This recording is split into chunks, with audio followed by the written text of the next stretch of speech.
anyone can go and purchase a card. And I'm not saying that that is like distasteful, but just something about a good old handwritten thank you note. And you could go a step further, right? You ain't gotta put it in like a generic stationery. You could go get some fancy stationery and just write the personalized note. And this is a small touch that makes a really big impact. Another thing you could do is some surprise upgrades, right? Now, who doesn't love a little something extra? Maybe throw in some premium fabric, right? Or maybe throw in another service you provide, or upgrade them from a basic level to a premium backdrop, something like that. And that's going to make them feel like royalty.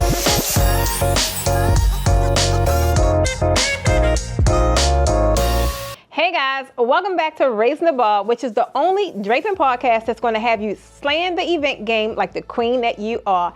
It's your girl, Precious Stevens, the draping queen herself. And honey, I'm about to drop some serious knowledge bombs on you today. Just earlier this week, guys, I had a student actually tell me, Precious, I would not take anybody else's class because the way you teach, baby, you are the real MVP.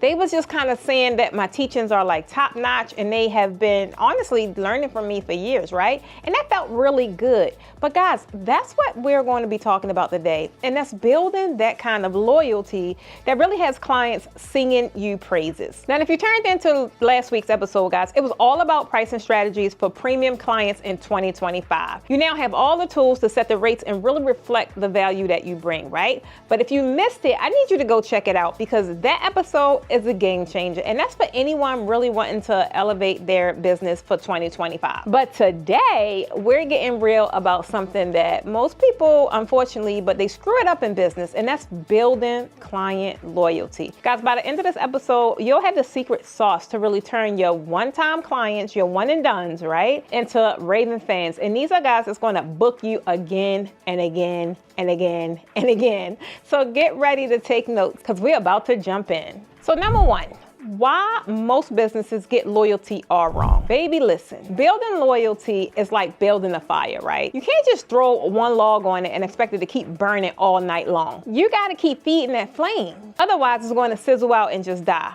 And so many businesses are out here really acting like that they're trying to win a one-night stand, right? Instead of a long-term relationship with their clients, because let's face it, that's really is what it becomes. And sad to say, that's just bad business when you are treating them as a one-night stand. Because here's the truth, retaining a client is way cheaper than really finding a new one, right? Instead of pouring love into people who already trust us, we waste energy trying to impress strangers. And newsflash, your current clients are your easiest sale. They already know you, like you, and trust you. Why are you out here chasing strangers when you have a whole heap of loyal clientele just waiting to throw you their money? For example, guys, I had a bride who booked me for her event, right? And because I actually stayed in touch, she ended up booking me about 4 more times after that, right? And then when she found out that I was in Atlanta, because she called me to book me again, and I had to tell her that I relocated, I actually heard like some disappointment in her voice. But guess what? This is how loyalty works, right? It's not to say she couldn't book someone else, and I'm quite sure she did.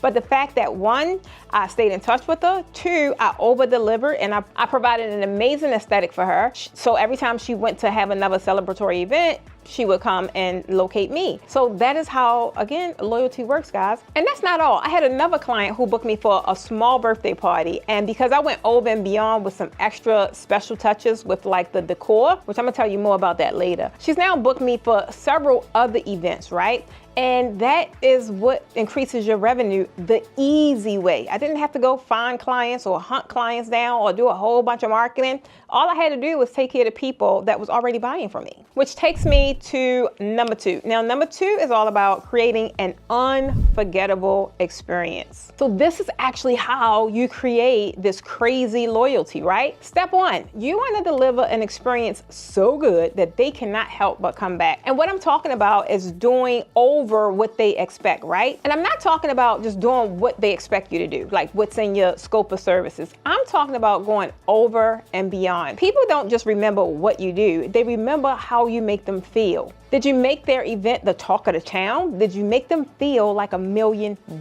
That's what they're going to remember, boo. So I know you're probably like, well, Precious, how do I make them feel like VIPs? I'm gonna tell you, here go a couple ideas. Good old faithful handwritten thank you notes. Guys, I cannot express how personable a handwritten note is. Even me, if I receive a handwritten note, even if it's from my fiance, I don't care who it's from, it is just extra spectacular because people are actually putting their thought into it and writing it out, right? Anyone can go and purchase a card. And I'm not saying that that is like distasteful, but just something about a good old handwritten thank you note. And you could go a step further, right? You ain't gotta put it in like a generic stationery. You could go get some fancy stationery and just write the personalized note. And this is a small touch that makes a really big impact. Another thing you could do is some surprise upgrades, right? Now, who doesn't love a little something extra? Maybe throw in some premium fabric, right? Or maybe throw in another service you provide, or upgrade them from a basic level to a premium backdrop, something like that. And that's going to make them feel like royalty. But on the flip side, it's also helping you because now you're able to step outside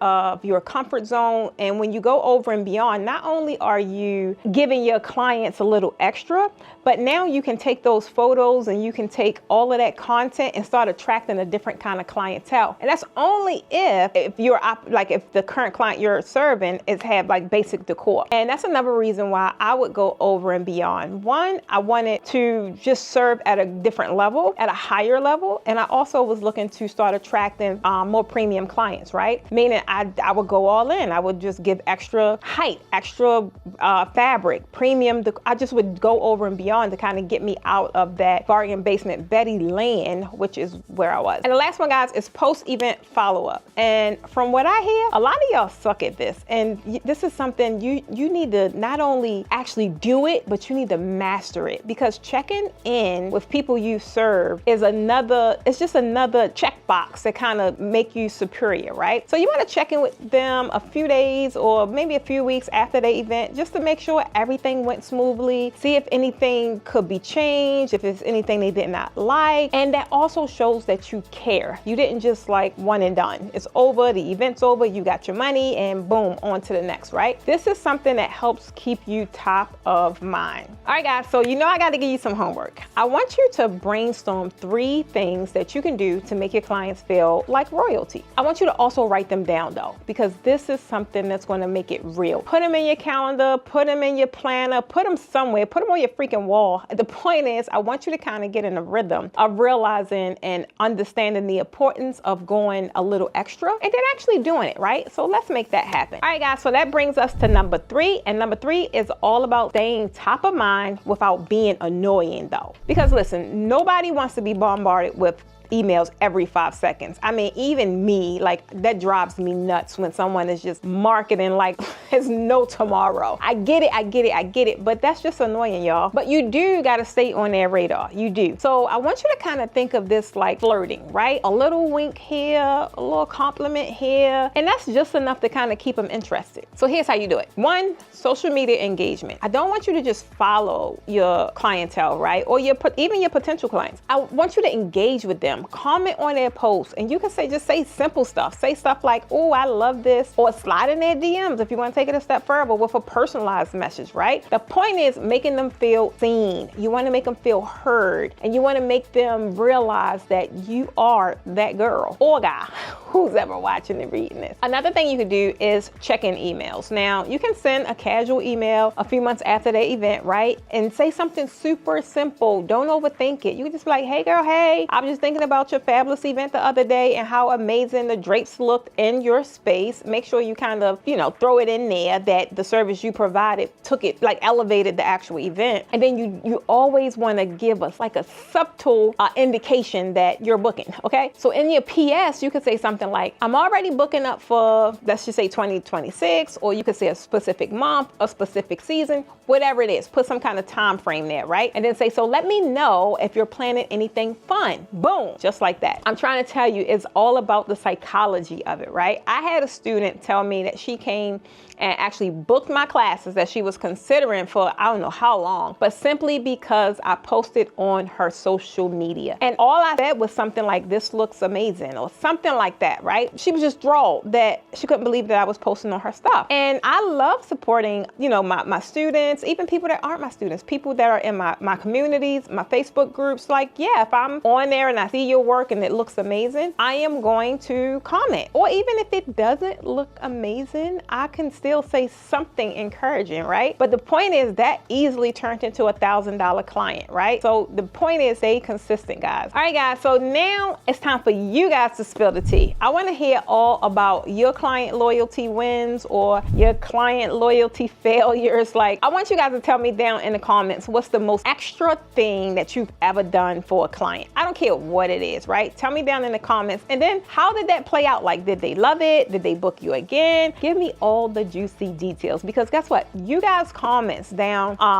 below, they actually get the party started. And you guys don't realize it, but your comments really inspire other viewers. Your comments inspire and motivate other tribe members, right? So definitely drop me a comment below. So that's it, guys, for today's episode, y'all. Client loyalty is the key to building a business that really thrives and not just survives. I want you to treat your clients like gold, and they'll be rolling in the dough. If you're ready to take your draping business to the next level and build a client list that's longer than your Amazon cart, then you need to join my Raising the Bar mentorship. We're talking exclusive draping training, a mentorship, a supportive community, and all the tools you need to become the rock star that you are. And next week, guys, we're tackling those tricky clients, you know, the ones that make you want to pull your hair out. I'm going to teach you how to turn those divas into dream clients. Trust me, you do not want to miss this, because I have some stories to share. Until then, stay fabulous, stay slaying, and I'll catch you on the flip side.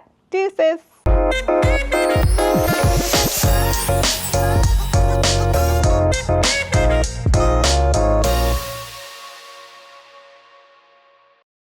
I'll catch you on the flip side. Deuces.